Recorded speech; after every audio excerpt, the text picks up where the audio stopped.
Muy buenas noches, amigos de Zona Geriátrica, el espacio del adulto mayor, transmitido por Radio Miraflores Televisión desde Lima, Perú. Hoy día tenemos un programa bastante particular, sui generis, porque nos visita virtualmente la licenciada psicóloga Carla Sandoval Cáceres, quien es psicóloga clínica, especialista en trastornos de déficit de atención y emociones, trabaja con niños y adultos con autismo, con personas con diagnóstico de Asperger, realiza terapias cognitivo-conductuales, maneja lo que es emociones, es coach y, como se habrán dado cuenta por los apellidos, es mi hermana. Y bueno, si bien es cierto, Carla maneja niños y jóvenes, estos niños y jóvenes van a ser adultos mayores en algún momento. Y muchos adultos mayores que tienen déficit de atención y autismo y Asperger, alguna vez fueron niños y jóvenes. Por lo tanto, esto lo vamos a conversar. En particular, mi experiencia es con adultos mayores, así que todos los días vamos a aprender. Carla, muchas gracias por visitarnos a Zona Geriátrica. Gracias Carlos. Gracias por la invitación. Buenas noches con todos. Bueno, vamos a comenzar. Primero, después nos vas a hablar tu experiencia en niños y jóvenes, pero vamos a empezar con adultos mayores. Hay adultos mayores que la gente cree que, por ejemplo, tiene demencia porque están distraídos, se olvidan de las cosas. ¿Todos los olvidos en un adulto mayor son considerados demencia? ¿Qué dice tu experiencia, tus conocimientos? No necesariamente, ¿no? Porque muchas veces hay personas que de repente tienen un diagnóstico de déficit de atención y que a lo largo del tiempo se ha mantenido esta dificultad. Normalmente, si es que llega a cierta edad, a partir de los 60, 70 años, de repente 75, y comienza recién a hacer ese tipo de olvidos más otras cosas adicionales, entonces sí podríamos estar hablando de una demencia, ¿no? Pero si solamente se trata de olvidos, ¿no? Tendríamos que ver si esta persona tiene una historia con respecto, pues, a un déficit de atención con hiperactividad, o sin ella también. Hay muchos prejuicios, ¿no? Por ejemplo, si un adulto mayor no escucha bien y es sordito y tiende a aislarse, porque hay casos de adultos mayores que no escuchan, pues, y porque no escuchan, se aíslan. Entonces la gente dice, ya tiene demencia senil, demencia Alzheimer. Algunos también entran a un proceso que se llama depresión, que es otra enfermedad que la manejamos juntos, los médicos y los psicólogos, y también esta persona se aísla, tiende a aislarse y la gente lo confunde con demencia y también los casos de déficit de atención, ¿no? Ahora, quien ha sido distraído de joven, me imagino que lo será de adulto mayor y para siempre, ¿no? Exactamente, exacto. El déficit de atención con hiperactividad o sin ella, porque normalmente pueden darse bajo tres términos, ¿no? Solamente en un aspecto de desatención hay personas que pueden ser desatentos e hiperactivos o también desatentos, hiperactivos e impulsivos. A lo largo del tiempo se espera o pareciera que la hiperactividad se reduce, pero sí se mantiene el déficit atencional. Entonces, no quiere decir que una persona que nace con déficit de atención se le quite, ¿no? En todo caso, se le puede modular, o controlar, ¿no? Manejar de alguna manera, por eso se le trata con estrategias o con medicamentos en algunos casos, pero no es que se desaparezca al 100%, ¿no? Y tampoco se trata de que una persona que nunca tuvo una desatención o una hiperactividad que de pronto plum, la tenga, ¿no? Entonces, esas personas estarían dentro de otro diagnóstico en todo caso, ¿no? Pero habría que ver siempre la historia, ¿no? La historia clínica de la persona desde muy pequeño en la medida que va creciendo, ¿no? La hiperactividad sí disminuye en algunos casos, no en todos, y la impulsividad también se puede mantener si es que no ha sido tratada. Y eso tú lo puedes ver en adultos que no han sido diagnosticados, que lo han tenido, pero que no han sido diagnosticados cuando han crecido, por decir de alguna manera, vemos impulsivos por todos lados, ¿no? Un ejemplo de ellos son los cobradores de combi.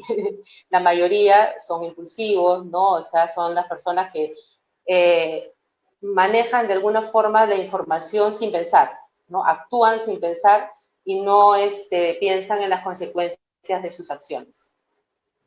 Ahora, vayamos a tu campo, que es los niños o jóvenes.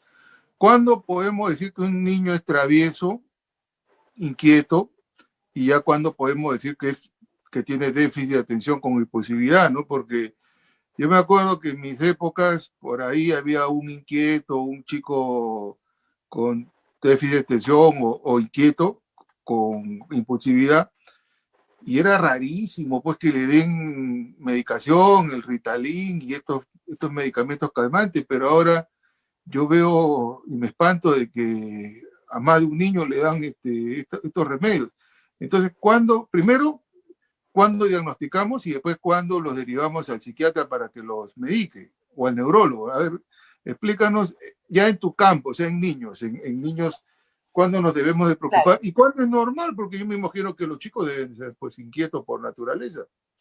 Claro, hay un proceso normal en, en todos los niños que supuestamente es hasta los 5 años, ¿no? Que el niño aprende a regular de alguna manera su conducta o a inhibir, perdón, una conducta que suele ser de repente un poco conflictiva, ¿no? Es como cuando si hace una travesura y la mamá le dice no lo hagas porque te voy a castigar y lo castiga y sin embargo al otro día vuelve a hacer lo mismo y al día siguiente lo mismo. Entonces ahí podríamos sospechar de que el niño puede estar presentando algún tipo de problema. En el colegio también una de las personas muy importantes en esos diagnósticos son las profesoras, ¿no? Porque son las que más tiempo pasan incluso con los niños muy pequeños. Cuando tiene 3 años, 4 años, es normal que un niño corra de aquí para allá, que no se mantenga sentado por mucho tiempo, porque si no dejaría de ser niño, ¿no? Los niños tienen que moverse, tienen que explorar, tienen que ensuciarse, etcétera. Pero ante una situación de aprendizaje, ahí es donde empiezan las dificultades, ¿no? El niño no se mantiene sentado por espacios más largos de 30 minutos, ¿no? Entonces, en algunos casos deberían incluso las escuelas cambiar un poco la estructura de los horarios, ¿no? Con respecto a ello, porque es imposible, ¿no? Mantener a un niño sentado por mucho tiempo. Entonces, es como si el niño tuviera un motorcito dentro de su cuerpo, ¿no? O sea, no puede estar quieto. Si está sentado, está moviendo los pies, está moviendo las manos, está fastidiando al amiguito, etcétera, ¿no? Entonces, cuando no hay una respuesta ante un castigo, por decirlo de alguna forma, castigo me refiero a quitarle cosas, no a pegarle, ojo, y el niño continúa con esa conducta, entonces podríamos sospechar, ¿no? Entonces, la primera persona que muchas veces se da cuenta de ello es la profesora, quien deriva a la psicóloga escolar, si es que el colegio tiene una psicóloga, y luego se ve si es que es necesario la consulta con el neurólogo, ¿no? Porque el neurólogo, si es que el niño va donde el neurólogo, casi siempre los medican, ¿no? Casi siempre medican al niño porque el trastorno por déficit de atención es una situación de un desbalance a nivel de neurotransmisores, ¿no? Un desbalance químico.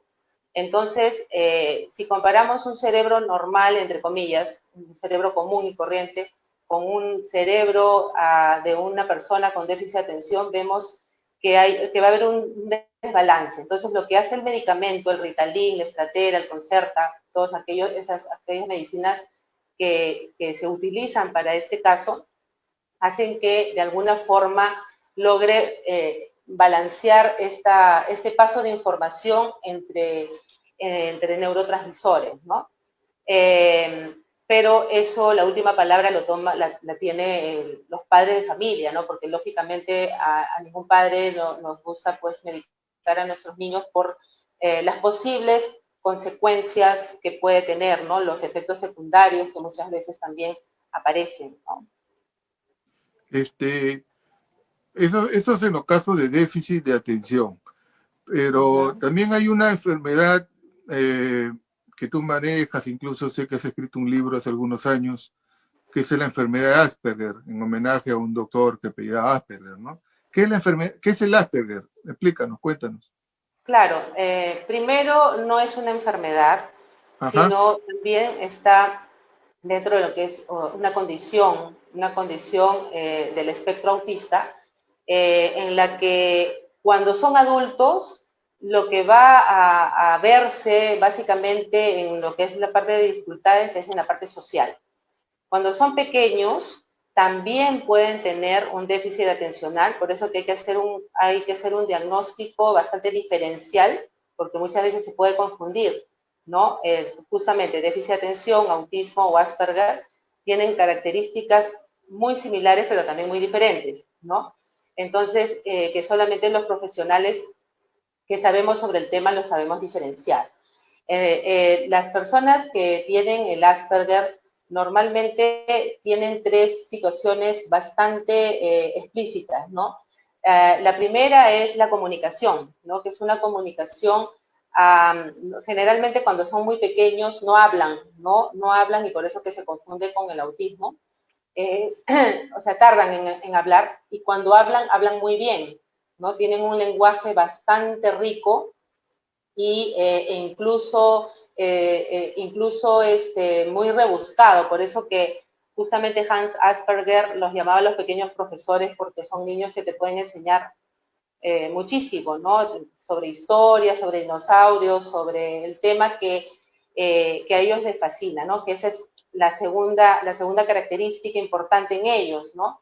Que tienen fijaciones acerca de un tema en especial y que pueden incluso socialmente tener las dificultades porque solamente hablan sobre ese tema, ¿no?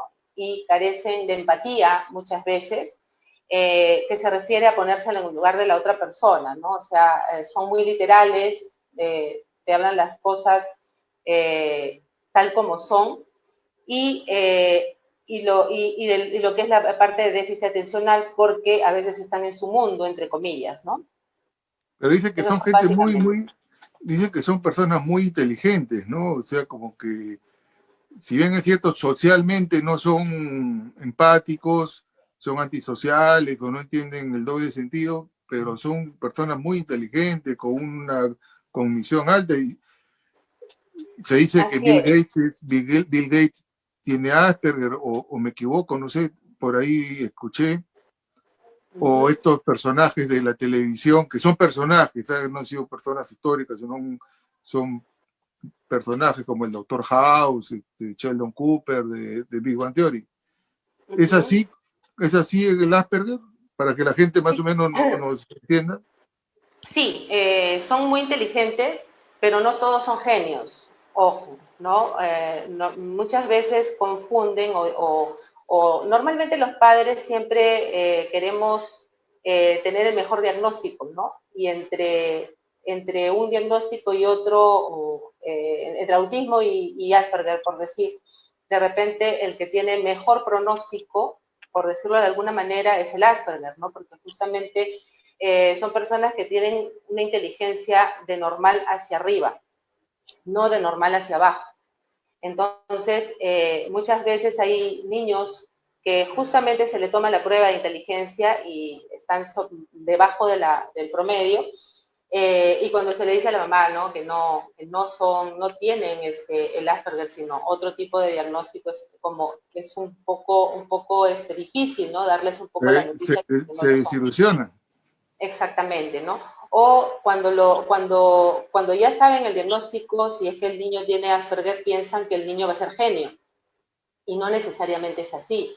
sea, son niños que pueden tener, que pueden estar en un colegio regular, pero sin embargo hay otros que no. O sea, hay también algunas limitaciones, ¿no? Porque puede estar desde lo leve, puede ser moderados o pueden ser severos, de acuerdo a la comorbilidad que puedan presentar, ¿no? Porque también tienen trastornos asociados muchas veces.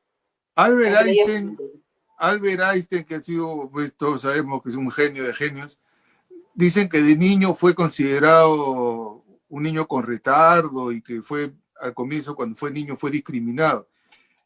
Albert Einstein, ¿qué tendría? ¿Déficit de atención?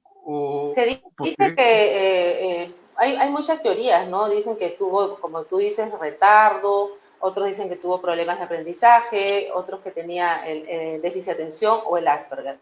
En realidad, hasta ahora no se sabe a ciencia cierta, ¿no?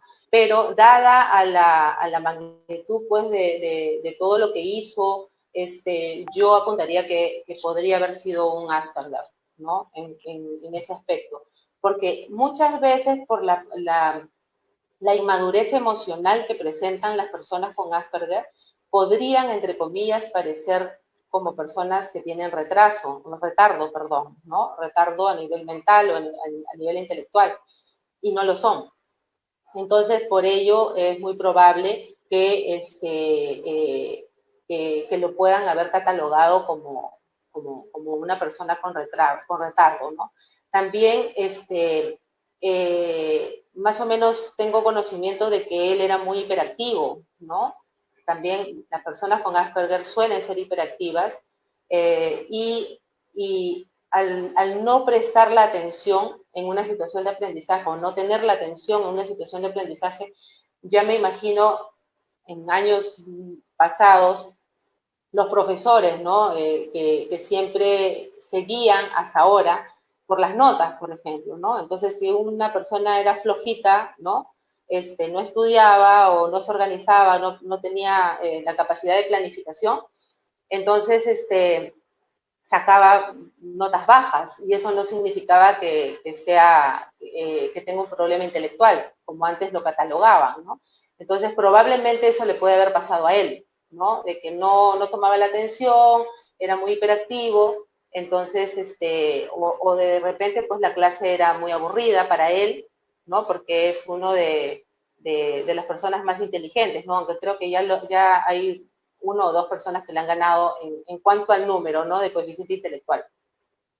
hay personas que una vez por ahí leí y también testimonios de personas con déficit de atención, adultas, que inclusive ya profesionales y con una vida aparentemente normal, que contaron que, por ejemplo, se sabían canciones de memoria y las cantaban toda la vida, la canción, pero nunca le prestaron atención a la letra de la canción, ¿no? O sea, el mensaje que estaban cantando, o a un rezo, o a una poesía, ¿no? Se las decían de memoria, paporreta, sin ningún error, pero que no tenían ninguna interpretación de la poesía, o incluso del rezo o de las canciones. Esa es una forma también de déficit de atención. Claro, claro, por supuesto, porque en realidad en ese caso específicamente actúan por automáticos, ¿no? Por cumplir con una situación específica, ¿no? Pero dentro de lo que ellos estaban memorizando era muy probable que estuvieran pensando en dos o tres o cuatro cosas a la vez, porque eso sucede, ¿no? Sucede de que están haciendo una actividad y ya están pensando en otra. Y no solamente en acciones, sino también en palabras, por ejemplo, ¿no? Supongamos que yo estoy conversando contigo y te cuento algo, ¿no? Te estoy contando, mira, tú me preguntas, ¿no? ¿Cómo te fue en el día? Yo te digo, sí, muy bien. Te cuento que vi una montaña, ¿no? Entonces, para ti, si tú tienes déficit de atención, la palabra montaña te dispara hacia otra cosa y me interrumpes, ¿no? Y comienzas a hablar sobre la montaña. Entonces, la otra persona ya no sabe qué hacer, ¿no? O sea, se queda parada y ya no puede continuar con la comunicación. Y las personas que no saben o no conocen ¿cómo se llama? O no conocen que tiene esta dificultad la otra persona, entonces la puede tildar como malcriada, irrespetuosa, y por eso también hay dificultades a nivel social, ¿no? Que es lo que sucede también en los colegios, ¿no? Cuando la profesora está conversando, haciendo su clase, y el niño interrumpe, interrumpe con un tema que no tiene nada que ver con lo que estaban hablando, no solamente por una palabrita, y lo que hace es distraer incluso pues al resto del salón, y ahí empiezan los problemas de conducta para los profesores, ¿no? Antes a los alumnos, a los chicos se les pegaba, ¿no? Decían el mejor Ritalin es de la chancleta, por ahí leí en una ocasión. Eh, y ahora, bueno, lógicamente ahora está terminantemente prohibido tocar a un niño, pegarle, ¿no? El profesor corre el riesgo de que lo expulsen del colegio, pero ¿qué opinas? ¿Hasta qué momento se le puede sancionar a un chico, ¿no? O sea, para crear una disciplina, porque por no resondrarlos, por no decirles nada, hoy en día los chicos están muy irrespetuosos, están muy relajados. ¿Cuál es la medida para imponer disciplina sin salir de la ley y sin salir del humanismo? Claro, lógicamente el castigo físico no debería de darse bajo ningún término, menos por profesores que lógicamente no son sus padres, ¿no? Hay algunos padres que sí pierden la paciencia, obviamente, porque son niños bastante, en algunos casos, muy difíciles, ¿no? Entonces le pueden jalar las orejas o qué sé yo, pero ahí es donde yo te decía al principio que son Como niños don que, Ramón que lo agarraba al chavo desde acá, ¿no? De la patilla. claro, pero como te decía en un principio, son niños que no han aprendido a inhibir conductas. Entonces, por más que le pegues, muchas veces el niño va a seguir haciendo lo mismo. Entonces, no es conveniente que se le pegue al niño, ¿no? En todo caso, lo que ahora nosotros apuntamos o sugerimos a los papás es que mientras sea una conducta que no atente contra su integridad, porque, ojo, los chicos con déficit de atención e hiperactividad a veces no miden el peligro, ¿no? Son muy impulsivos en ese sentido, ¿no? O sea, pueden pararse en una ventana, que por eso ahora ya existen las mallas y qué sé yo, conductas que no atenten contra su integridad o la integridad de otra persona, toda la conducta se pueden ignorar, ¿no? E incluso a veces es Pero, difícil, pero ¿cómo pero sí, hacemos para corregir al muchacho? O sea, ya, si tú por eso te lo decía, ignoras, él va a hacer lo que le da la gana. claro, lo que pasa es que tú no ignoras a él, sino ignoras la conducta. El problema es que cuando un niño hace una conducta inadecuada es para llamar la atención de la mamá, del papá o de la persona que esté ahí. Es como Ah, diciendo, ya, ya. mírenme, aquí estoy, ¿no? Estoy. Entonces, el decirle simplemente, no hagas eso, ya captó tu atención y Ya el lo niño se salió con la reforzaste. suya. Claro. Exactamente. Se vuelve un refuerzo negativo, pero es un refuerzo. Entonces, no significa que yo lo ignore a él, sino ignoro la conducta y lo redirijo hacia una conducta positiva. Por ejemplo, si vamos a suponer que está saltando los muebles con zapatos, los muebles blancos, ¿no? Que es que me imagino que cualquier mamá pues Y se que no son de pone la mamá, sino de la visita. Van de visita a la casa de o una de amiga de la visita, mamá y se ponen claro, a ¿no? saltar en el sillón blanco. Claro, ahí es un poquito más complicado, ¿no? Lógicamente, porque no están en su casa, ¿no? Pero yo estoy hablando de ejemplos de la casa primero, ¿no? Es, entre comillas, el niño va a saltar, saltar, saltar, no le hago caso y me invento algo si es que no tengo nada a la mano o le digo, ven, ayúdame, ¿no? Ven, vamos a hacer tal cosa, ¿no? Ahora, y lo saco de ese momento para que no continúen. Eso no significa que después yo no lo corrija. O sea, hay que corregir no en el momento, sino postergarlo un poquito más. Más tarde, media hora después, una hora después, cuando él te pida, por ejemplo, no sé, pues mi galleta o el chocolate o lo que sea, ver la televisión, ahí se le dice, ¿no? No vas a ver la televisión porque has estado saltando en el sillón, ¿no? Entonces, hay una serie de estrategias y recursos que se pueden hacer. Se puede hacer anticipación, ignorar la conducta, etcétera, ¿no? Ahora, Pero bajo ningún término, desde mi punto de vista, no vale pegar. volvamos al tema de la atención. La persona con déficit de atención, que no es una cosa marcada, que requieran medicación, pero que son distraídos, las personas que están haciendo una actividad, pasó una mosca y se distrajeron por la mosca o por cualquier cosa. ¿Qué hacer? ¿Cómo lograr recuperar la atención? Porque cuando uno tiene déficit de atención, no capta el aprendizaje, no lee y no aprende lo que está leyendo. Y eso en el futuro le va a traer problemas porque no va a aprender pues, las cosas que tenía que aprender. ¿Cuáles son las técnicas para reforzar el aprendizaje a través de la atención?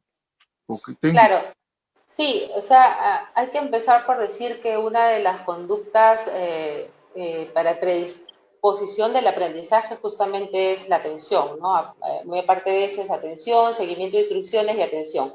Sí, o sea, el niño para que comience a aprender o tener situaciones de aprendizaje tiene que tener esos tres aspectos, ¿no? Y si no tiene atención, lógicamente, pues va a ser más complicado, más difícil que él pueda aprender lo que sea, ¿no? Lo que se le está enseñando. Entonces, acá en el Perú es un poco complicado en el sentido cuando normalmente son 30, en algunos casos 25 niños por aula. Entonces, la sugerencia cuando están dentro del aula es que el niño esté cerca del profesor, ¿no? Que esté en los primeros asientos, por ejemplo, del profesor para que, obviamente, el profesor tiene que tener conocimiento de que este niño tiene estas dificultades y que él le comience a apoyar, ¿no? Porque necesitan apoyo. Y ojo que necesitan apoyo hasta adultos incluso, no solamente desde niños. A veces uno dice, no, ya está grandazo y lo tiene que hacer solo. No, o sea, hay personas que sí necesitan mucho apoyo en las tareas, en lo que es planificación, organización. Entonces, cuando son muy pequeños se les hace ejercicios sobre atención, concentración.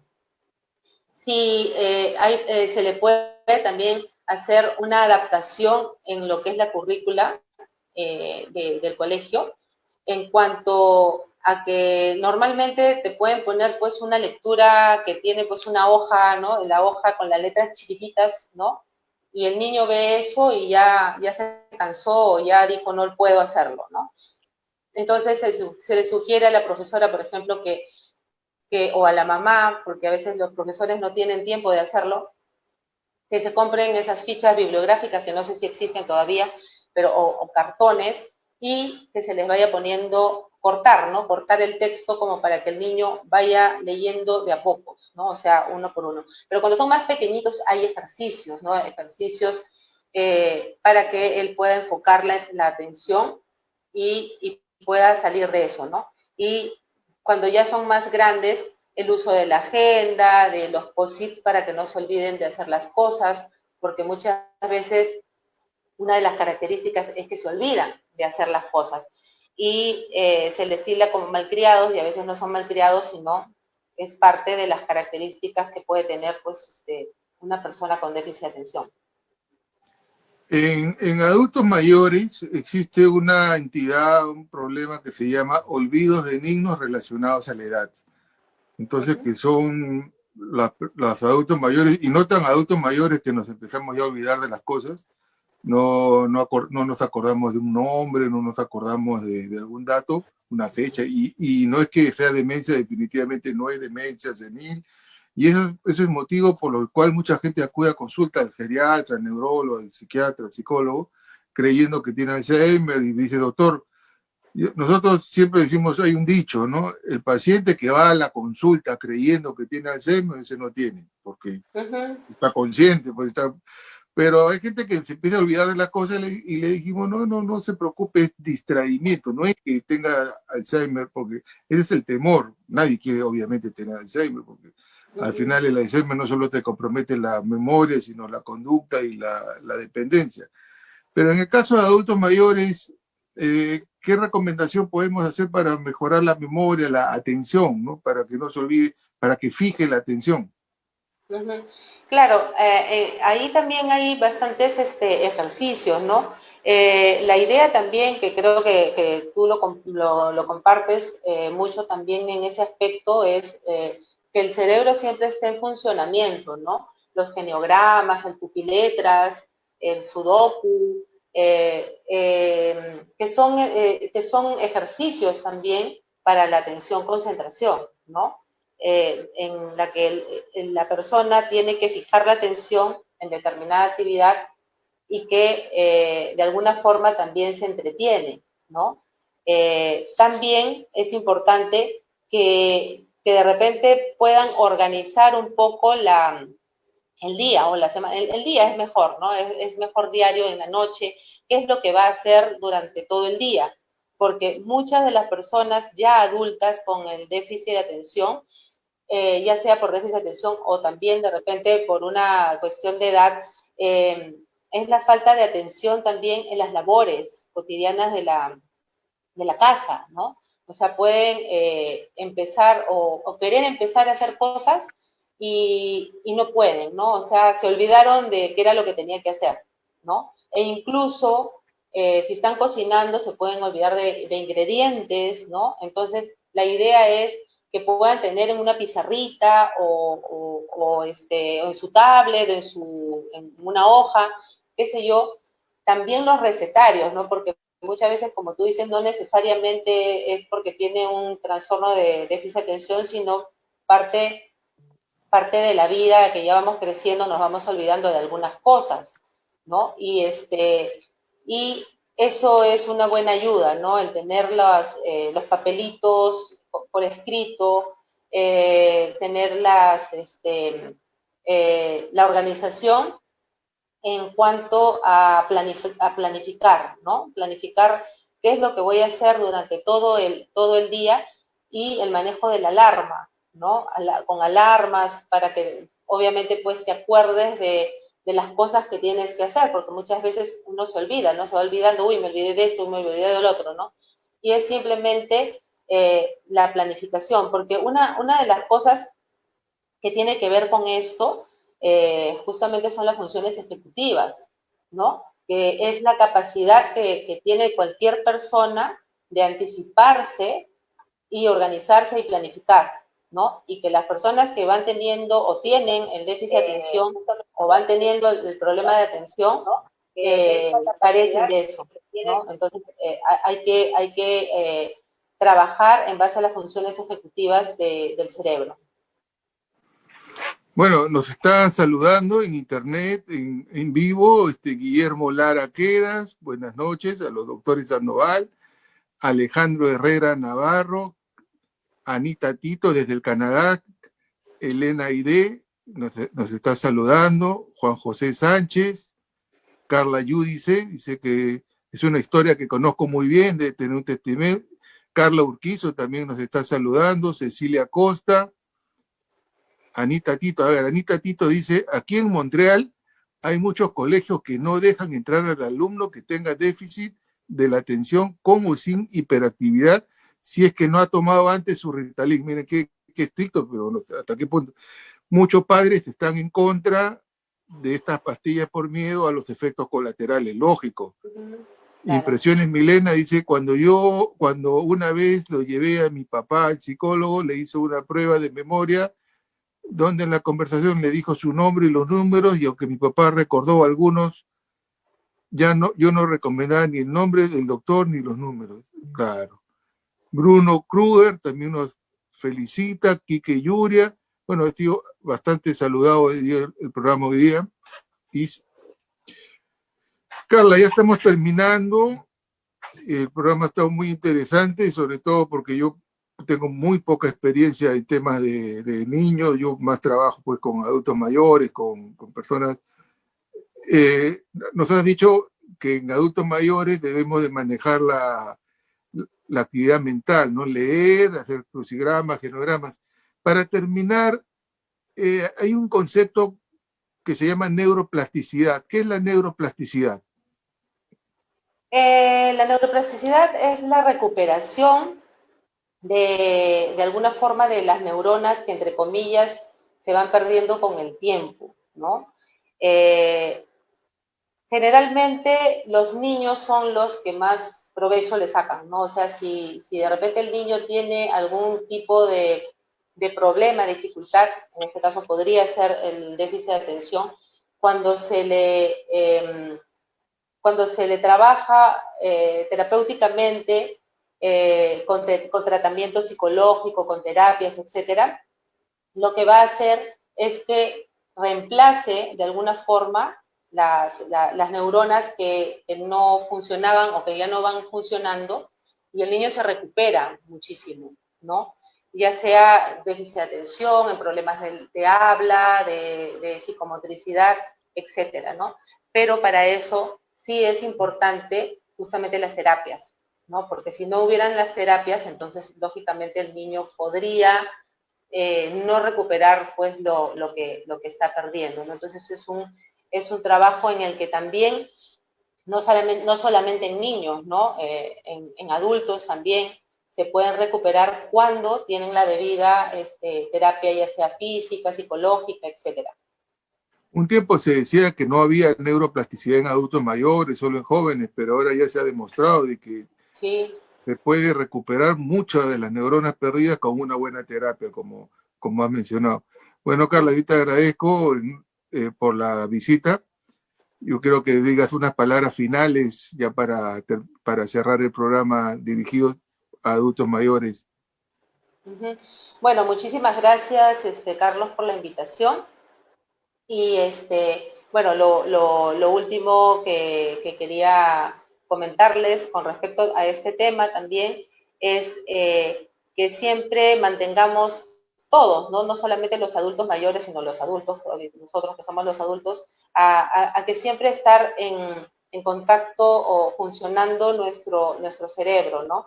La parte importante es el hecho de la comunicación, para que justamente los que no tienen esas dificultades tengan paciencia, ¿no? Que tengan muchísima paciencia con las personas que de repente se están olvidando, tengan o no tengan el déficit de atención. Hay que tener mucha paciencia y si es que la persona nos dice las cosas 5, 6, 7 veces, no importa, hay que seguir escuchándolo y al contrario, motivarlos a que se sigan comunicando con todas las personas porque son, los adultos tienden, como tú decías al principio, a aislarse y lo que no queremos es que lleguen a tener una depresión. Y muchas veces también pueden haber olvidos simplemente por estrés también, ¿no? Entonces, ese es el mensaje que me gustaría también que todos tengan, ¿no? Si nuestros padres, nuestros vecinos, que de repente ya son adultos mayores, nos vuelven a decir o nos saludan 100 veces, saludémoslo, no hay ningún problema, ¿no? O sea, hay que tener mucha paciencia y tolerancia y empatía hacia los demás. Claro, Muchísimas porque gracias. algún día también nosotros vamos a ser viejos y vamos a preguntar 3 veces la misma pregunta y no queremos que nos traten mal. No, Bueno, y a veces ya finalmente, desde esta edad también ya preguntamos a veces. o contamos la misma historia varias veces, al doctor Sí, Luis Calderón que nos está visitando, a Jorge Antonio Montes nos envía saludos, a Antonieta Torres, a Techi Documet. Muchísimas gracias. Carla, si alguien desea ubicarte, tus servicios, tienes algún teléfono, alguna página web, un fanpage, donde te puedan sí. ubicar. Mi celular es el 997-33-5546 y en el Facebook mi página está como psicóloga Carla Sandoval. Psicóloga Carla Sandoval. Entonces ya Sí, saben, si quieren, sobre todo tratamiento con niños con problemas de déficit de atención, autismo. También creo que trabajas con niños con Down, ¿no? Con el síndrome de Down también, que sí, tienen un tipo de... actualmente no he visto ningún caso, pero sí tengo experiencia con niños con síndrome Down y actualmente también estoy trabajando con adultos mayores también. Muy bien. Bueno, muchas gracias, Carla, por la visita. Espero que nos vuelvas a visitar en otra ocasión en Zona Geriátrica, el espacio del adulto mayor. Y eso ha sido todo por esta oportunidad y nos estamos viendo el próximo miércoles por Radio Miraflores desde Lima, Perú. Muchas gracias y buenas noches. Gracias.